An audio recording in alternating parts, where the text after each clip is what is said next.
Of Ulta falling after reporting earnings. The company beat on the top and bottom lines, but its earnings guidance coming in lighter than expected. Joining us now, Canaccord Genuity's Susan Anderson. Susan, it's great to have you on. Thanks for having me.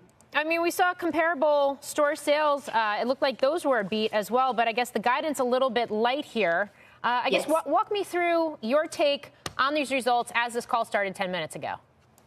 Yeah, so the bottom line looked great. They beat earnings quite a bit. Top line, they did beat consensus by, they reported 2.5 comp, consensus was at 2.2. I think investors were maybe hoping it would be more like a 3 comp, so maybe that was a little bit light there. But then I agree, the guidance also was a little bit light. On the top line, though, the comp guide was very good. They guided to 4 to 5% comp, so that I think shows that they're confident in continuing to grow sales this year. But then on the bottom line, earnings guidance came in just a bit below at the high end. So I think that's where, investors maybe hope for a little bit more, but typically Ulta is pretty conservative in their guide. So, I would hope they can beat that as we go throughout the year. Yeah, I mean, beauty's been one of those categories that's been really resilient on the discretionary side with consumers. I realize that we got a weaker than expected retail sales number this morning. We've been sort of dissecting every retail earnings report that comes across the desk to decipher the cracks in consumer spending. What do we learn from this report?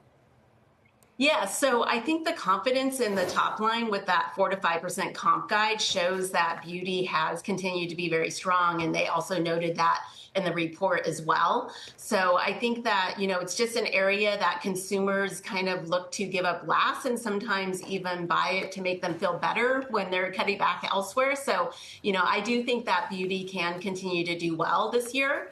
Also Ulta's up against easier compare. So this whole year they were up against mid to high teen comps from, just that COVID bounce, but now they're up against high single digit comps for the most part of the year. So I think that'll be, we're just seeing those sales normalize. And I think it's good that they still feel very confident in that 4 to 5% range. At the same time, Susan, I can't help but notice from discounters that have been traditionally strong like TJX and now from Ulta, we're seeing continued good results, but maybe not as good on the guide as some had expected. What does that signal, if anything, from investors about entry points here?